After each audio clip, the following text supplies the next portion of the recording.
Lau Tao mengetahui bahwa dia akan kehilangan nyawanya hari ini. Tetapi agar tidak terlihat tidak normal, dia tetap bersikeras untuk pergi berbelanja. Yang lebih aneh lagi, setiap kali dia pergi ke jalan, orang-orang secara spontan membawa altar dan meletakkannya di depannya. Berlutut di tanah, berdoa untuk orang sakit di keluarganya. Tapi Lau Tao hanya melihat, dan dia bisa langsung melihat akar penyakitnya. Orang-orang mengetahui kebiasaan Lau Tao, menyiapkan semangkuk air untuknya sebelumnya. Mereka melihatnya menggambar lingkaran di mangkuk dengan tangan kosong. Lalu air itu segera menyulut asap putih. Ajaibnya, lelaki tua itu tidak hanya sembuh setelah meminum semangkuk air ini. Masa hidupnya juga diperpanjang 20 tahun. Lelaki tua itu segera berlutut kepada Lau Tao dengan penuh semangat. Tetapi ini bukanlah wanita paling ajaib yang memintanya untuk menyelamatkan putranya. Mengklaim bahwa putranya telah koma selama 2 hari. Lau Tao dapat melihat bahwa sekilas anak itu tidak sakit. Dia meletakkan tangannya di atas kepala anak itu dan berputar-putar. Anak itu tiba-tiba bangun dalam keadaan sehat. Ternyata anak itu baru saja kehilangan jiwanya. Lau Tao itu sudah lama terbiasa mendapatkan terima kasih dari orang-orang. Justru karena dia menyembuhkan penyakit dan menyelamatkan nyawa tanpa memungut biaya sepeser pun. Dia bisa menyembuhkan penyakit langka dan lain-lain dengan tangannya. Maka dia disebut dewa oleh orang-orang. Tetapi hari ini, dia menghitung bahwa waktunya sudah dekat. Jadi sebelum pergi, dia menyuruh kelima muridnya untuk datang mengumpulkan jenazahnya tepat waktu. Tetapi di luar dugaan, sorakan dari orang-orang di jalan yang berterima kasih kepada Lau Tao mengejutkan Xiao Bang yang sedang minum di lantai atas. Mereka mengetahui bahwa seorang Lau Tao sangat dipuji oleh orang-orang. Xiao Bang tidak bisa menahan perasaan cemburu, jadi Lau Tao langsung ditangkap. Yang tidak dia duga adalah begitu perintah ini keluar, semua orang yang hadir di tempat kejadian, termasuk pejabat hingga para pelayan, semuanya memohon untuk memohon belas kasihan. Dengan situasi ini, Xiao Bang menjadi semakin marah. Tak disangka, saat ini seseorang memberinya ide.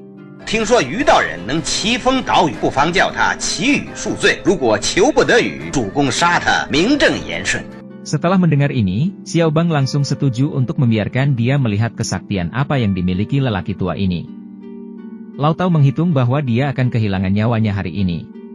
Tetapi dia tidak pernah menyangka bahwa dia akan dieksekusi karena kesaktiannya. Terlebih lagi, dia diminta untuk meminta hujan lagi oleh orang-orang sebelumnya.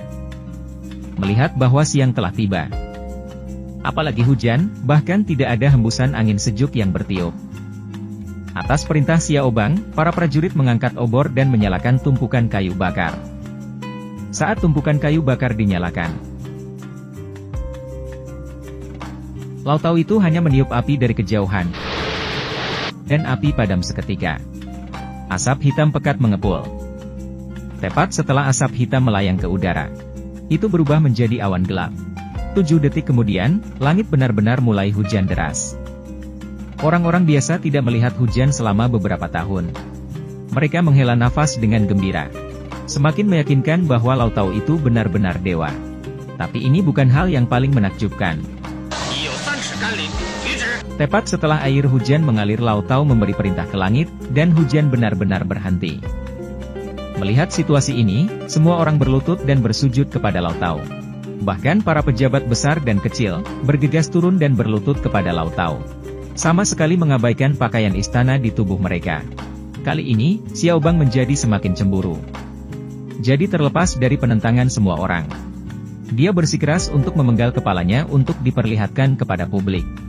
Tanpa diduga, saat Algojo mengangkat pedangnya dan mendarat di kepala Lau Tao, gelombang energi sejati menyembur ke langit, dan tidak ada yang bisa melihatnya. Dalam kabut putih tebal, penampilan Lau Tao berubah menjadi Jian Shao berusia 18 tahun dalam sekejap mata. Di mata orang biasa, Lau Tao tua itu dipenggal kepalanya dan tubuhnya berada di tempat yang berbeda. Xiao Bang masih belum lega ketika melihat Lau Tao telah meninggal. Jadi dia memerintahkan orang-orang untuk menjaga tubuh dan kepala Lau Tao dengan ketat. Tinggal di sini selama 3 hari sebagai pajangan publik. 5 murid Lau Tao dengan tegas mengingat instruksi gurunya. Tidak berani melewatkan waktu sama sekali, dan membawa gurunya semalaman. Tubuh Lau Tao dicuri dan direndam di kolam. Detik berikutnya sesuatu yang aneh terjadi. Saya melihat tubuh Tuan perlahan-lahan mendekati kepalanya. Kemudian mereka bersatu utuh. Lau Tao hidup kembali di tempat. Para murid terkejut dan senang dengan ini.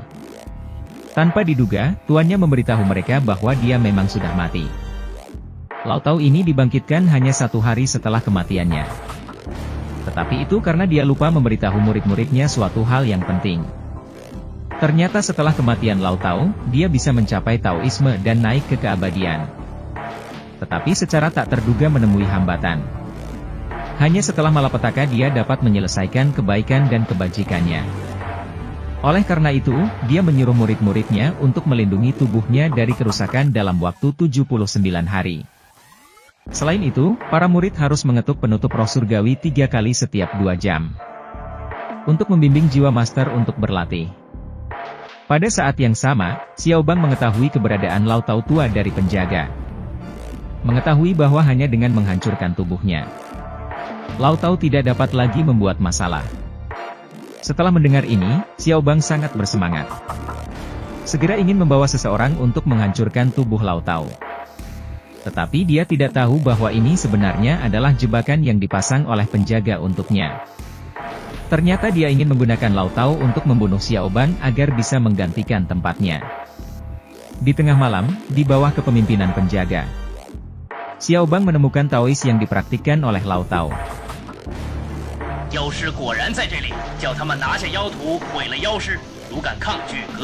Benar saja, penjaga menyuruh mereka untuk menghancurkan Lau Tao.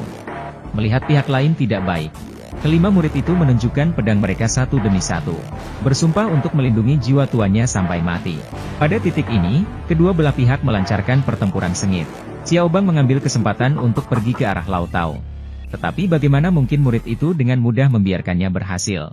Keduanya segera mulai bertarung. Sementara penjaga melihatnya dan berdiri di samping. Berdiri diam, dia ingin menunggu mereka kehilangan nyawanya dalam pertarungan. Tanpa diduga saat ini, jiwa Lau Tao itu berbalik dan melompat keluar lagi. Bahkan secara langsung merasuki tubuh petugas untuk mengendalikannya. Mengutarakan rencananya untuk membunuh Xiao Bang. Mendengar hal itu, Xiao Bang langsung geram. Tanpa diduga, orang yang paling dia percaya bisa mengkhianatinya. Jadi dia menyerang dengan menggunakan tombak. Tanpa diduga, jiwa Lau Tao masih ada di tubuh penjaga. Jadi dia hanya bisa dipaksa untuk mengendalikannya untuk bertarung melawan Xiao Bang.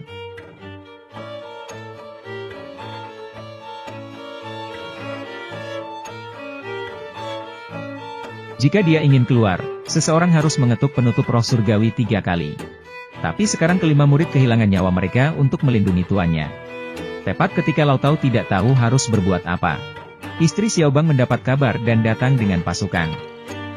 Tepat ketika mereka mengeluarkan pedang dan ingin membantu, Lau Tao segera menjalin telepati dengan istrinya.